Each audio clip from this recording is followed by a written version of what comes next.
नमस्ते बच्चों। आज हम पढ़ेंगे पाठ 5 जलती हांडी। इसको हम 2 भाग में बांटेंगे क्योंकि यह पाठ बहुत बड़ा है।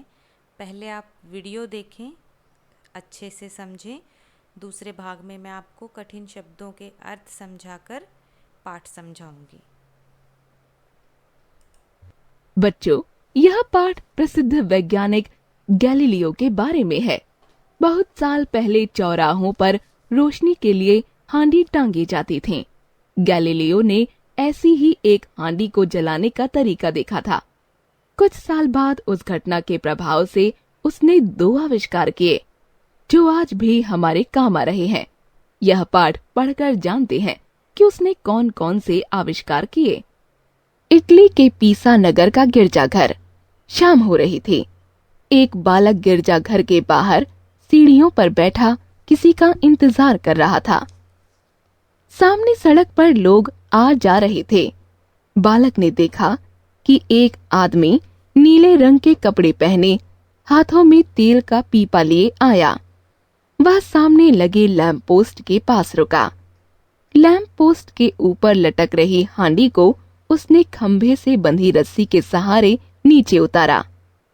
हांडी के अंदर रखे लैंप को निकाला, उसमें तेल भरा, उसे जलाकर हांडी में रखा और हांडी का ढक्कन बंद करके रस्सी खींची। हांडी फिर से लैंप पोस्ट के ऊपर लटकने लगी। वह बालक देख रहा था कि हांडी हिल रही है। जितना वह एक तरफ हिलती है, उतना ही दूसरी तरफ भी हिलती है। बालक ने हांडी के इस तरह हिलने को ध्यान से देखा। हांडी का हिलना उसे अच्छा लगा। इस घटना ने उस बालक के मन पर गहरी छाप छोड़ी। उस बालक का नाम था गैलीलियो गैलीले। गैलीलियो का जन्म पीसा नगर में 15 फरवरी 1564 को हुआ था। गैलीलियो की आरंभिक शिक्षा फ्लोरेंस नगर में हुई। जब गैलीलियो कुछ बड़ा हुआ तो उसके पिता ने गरीबी के कारण उसकी पढ़ाई रोक दी। किशोर गैलीलियो को पिता के साथ काम में हाथ बटाना पड़ा। पिता ने जैसे ही थोड़ा धन कमाया तो गैलीलियो ने चिकित्सा विज्ञान पढ़ने के लिए पीसा विश्वविद्यालय में प्रवेश ले लिया। गैलीलियो बहुत प्रतिभावान था। एक दिन एक कक्षा में रेखा गणित पढ़ाया जा रहा था। गैलीलियो उस कक्षा में जाकर बैठ गया और उसने रेखा गणित की पढ़ाई देखी। उसे यह विषय बड़ा ही रोचक लगा। गैलीलियो ने उसी क्षण फैसला किया कि वह अब चिकित्सा विज्ञान छोड़कर गणित और भौतिक विज्ञान पढ़ेगा।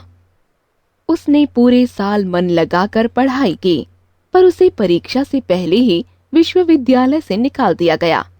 इसका कारण यह था कि उसने अपनी पूरी फीस जमा नहीं करवाई थी। गैलीलियो अपने फ्लोरेंस नगर लौट आया। एक दिन उसे बचपन में देखी लैंप हिलने वाली घटना की याद आई। उसने सोचा कि लैंप की हांडी के उस तरह हिलने का कोई न कोई वैज्ञानिक कारण जरूर होगा। उस कारण को तलाशते हुए गैलीलियो ने एक नई खोज की। इससे गैलीलियो को पूरे इटली में बड़ी ख्याति मिली। अपनी इस खोज में गैलीलियो ने 2 बातें सिद्ध की थीं। पहली यह कि यदि घड़ी में कोई चीज लटकाई जाए, पेंडुलम, तो वह भी इसी तरह घड़ी की टिक टिक के साथ हिलती रहेगी। जब पेंडुलम की गति धीमी होने लगे तो समझ लो वह रुकने वाला है। उसके रुकने का अर्थ है कि घड़ी में चाबी खत्म हो गई है, उसमें फिर से चाबी भरनी है। दूसरी बात यह सिद्ध की कि घड़ी की टिक टिक और नाड़ी की गति एक समान होती है। यह कोई भी हाथ से नाड़ी की गति को गिनकर घड़ी से मिलाकर जान सकता है। यदि किसी के शरीर की नाड़ी की गति घड़ी की टिक टिक की गति से कम या ज्यादा है तो उसे अस्वस्थ समझा जाए। नाड़ी की गति का तेज होना या कम होना दोनों ही शरीर के लिए घातक माने जाते हैं। मानव शरीर की चिकित्सा के संदर्भ में गैलीलियो की यह खोज बड़ी महत्वपूर्ण और कल्याणकारी मानी गई। इससे शरीर का इलाज करने में सहायता मिली। लेखक हरिकृष्ण देवसरे, अगली वीडियो में हम फिर मिलेंगे। इसके कठिन शब्दों के अर्थ बताकर पाठ का सार समझेंगे। नमस्ते।